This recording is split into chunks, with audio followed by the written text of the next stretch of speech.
Hello, Assalamu alaikum. Thanks for clicking me. Welcome back to Nashish English Club. It's your career clinic. My friends, today in this video, we're going to learn how the words, how the parts of speech work in a sentence. So let's get started. প্রিয় শিক্ষার্থীরা, আমরা গত ক্লাসে যা শিখেছিলাম তা হচ্ছে subject হচ্ছে একটা সেন্টেন্সের মালিক যাকে লবণের সাথে তুলনা করা যায়, আর ভার্ব হচ্ছে একটা সেন্টেন্সের প্রাণ যাকে পানির সাথে তুলনা করা হয়। তাই লবণ এবং পানি এ দুটো লাগবেই যে কোনো রেসিপি তৈরি করতে। তবে রেসিপি তৈরি করতে যেমন অনেকগুলো একাধিক উপাদান ইনগ্রিডিয়েন্ট প্রয়োজন হয়, যেমন সল্ট, তারপরে what to say salt, garlic, onion, well, তারপরে চিলি, অনেকগুলো কার্ডামম, সিনামম, অনেকগুলো উপাদান প্রয়োজন হয়। কিন্তু যে দুই একটা জিনিস না দিলেই রেসিপি তৈরি করা যায় না, তার মধ্যে অন্যতম হলো পানি, লবণ। পেঁয়াজ না দিলেও চলবে, যেহেতু ফ্যাসিস্ট হাসিনা আমাদেরকে শিখিয়েছিল যে পেঁয়াজ ছাড়াও তরকারি রান্না করা যায়। এনিওয়ে, তাহলে বিষয়টা হচ্ছে যে দুটো খুবই জরুরি সেটা হচ্ছে পানি আর লবণ। ঠিক তেমনটি সাবজেক্ট আর ভার্ব অত্যন্ত গুরুত্বপূর্ণ। এখন সাবজেক্ট কি? পার্টস অফ স্পিচের মধ্যে তো আর সাবজেক্ট নাই, পার্টস অফ স্পিচের মধ্যে তো অবজেক্ট নাই, তাহলে সেগুলো কিভাবে বুঝবো? এই ধরনের প্রশ্নটি যদি আপনারও মনে চলে আসে এই মুহূর্তে, তাহলে আমার পূর্বের ভিডিওটি দেখুন, আশা করি সব ডাউট ক্লিয়ার হয়ে যাবে। আচ্ছা, আজকের ভিডিওটি শুরু করি ভিন্নভাবে। সাবজেক্ট, ভার্ব, অবজেক্ট, এটা হচ্ছে আমাদের সেন্টেন্স মেকিং করতে হলে ইংলিশ স্ট্রাকচার। এখন তোমাদেরকে একটি প্রশ্ন করি যে বাংলার স্ট্রাকচার কি, বাংলা স্পোকেন স্ট্রাকচারটা কি? যদি না জেনে থাকো তাহলে কমেন্ট সেকশনে আমাকে জিজ্ঞেস করো, আর যদি স্বেচ্ছায় জানতে চাও তাহলে আমার নাশিস ইংলিশ ক্লাব পেজ অথবা ইউটিউব চ্যানেলে গিয়ে দেখে নিতে হবে, সেখানে প্রায় 500-600 ভিডিও রয়েছে। ওকে, আমরা চলে যাই আজকের আলোচনায়। সাবজেক্ট, ভার্ব, অবজেক্ট, এটা হচ্ছে আমাদের ইংলিশ স্ট্রাকচার। ওকে, সাবজেক্টকে মালিক বলা হয়, অলরেডি বললাম। আর ভার্ব হচ্ছে ক্রিয়া, যেটা হচ্ছে প্রাণ। এটাকে আমরা পানির সাথে তুলনা করেছি এবং এটা হচ্ছে প্রাণ। ওকে,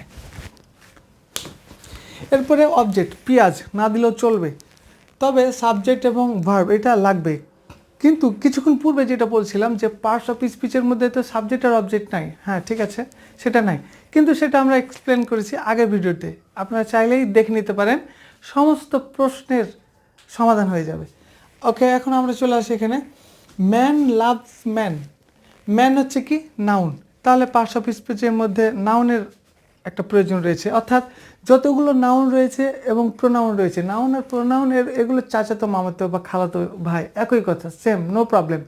আমার নাম নাসির, আপনি যদি আমার প্রোনাউন খুঁজতে চান তাহলে হি হতে হবে, যদি মহিলা হয় তাহলে সি হবে।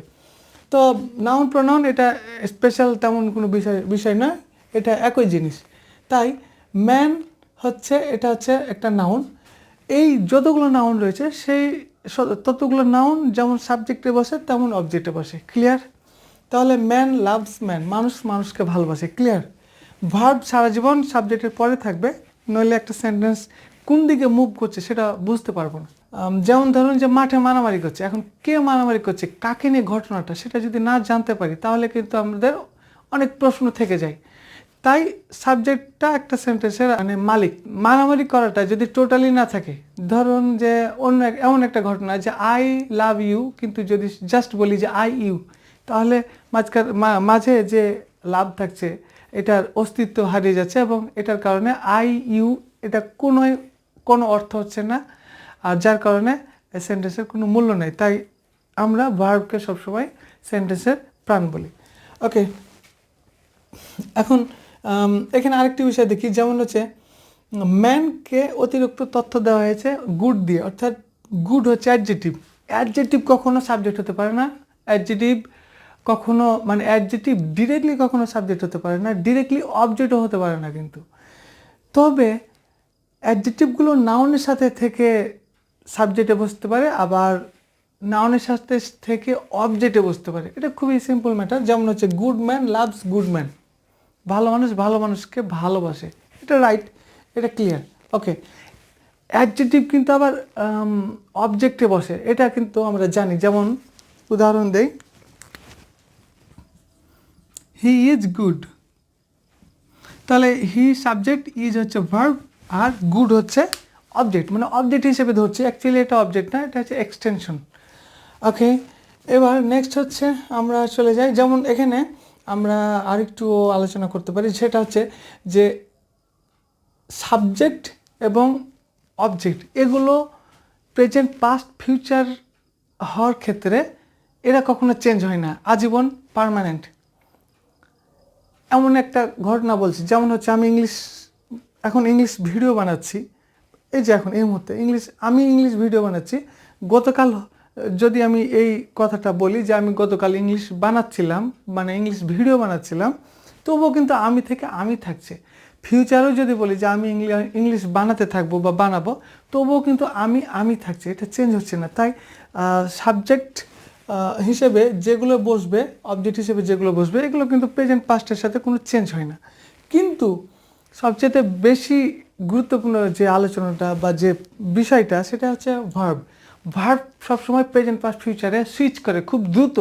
যেমন আমি আমার নাসিস ক্লাবে আছি, গতকাল যদি বলি তাহলে নাসিস ক্লাবে ছিলাম, আগামীকাল যদি বলি নাসিস ক্লাবে থাকবো, তাহলে কি আছি, ছিলাম, থাকবো।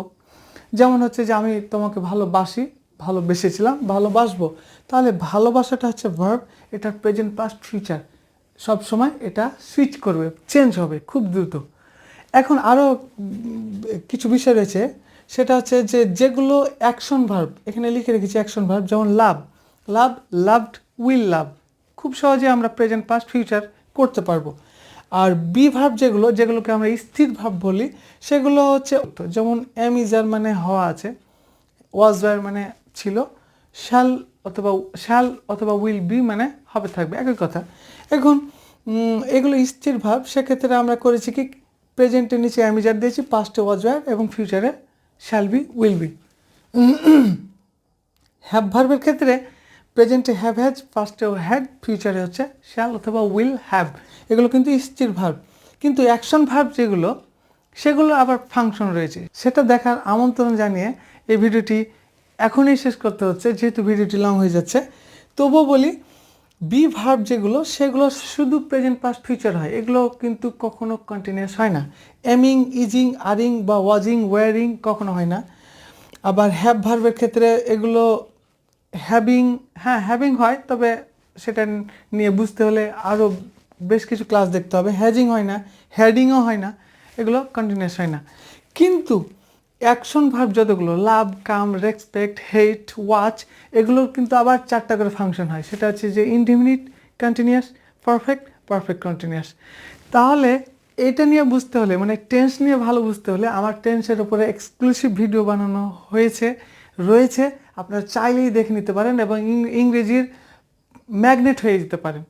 তাহলে আমার যে ভিডিওগুলো রয়েছে সেগুলো আপনারা দেখতে পারেন, এক্সিস্টিং যে ভিডিওগুলো ইউটিউবে 500-600 ভিডিও রয়েছে, আর নেক্সট আপডেট যে ভিডিওগুলো আছে সেগুলো দেখার আমন্ত্রণ জানিয়ে এখানে শেষ করছি। ভালো থাকবেন, সুস্থ থাকবেন, আসসালামু আলাইকুম।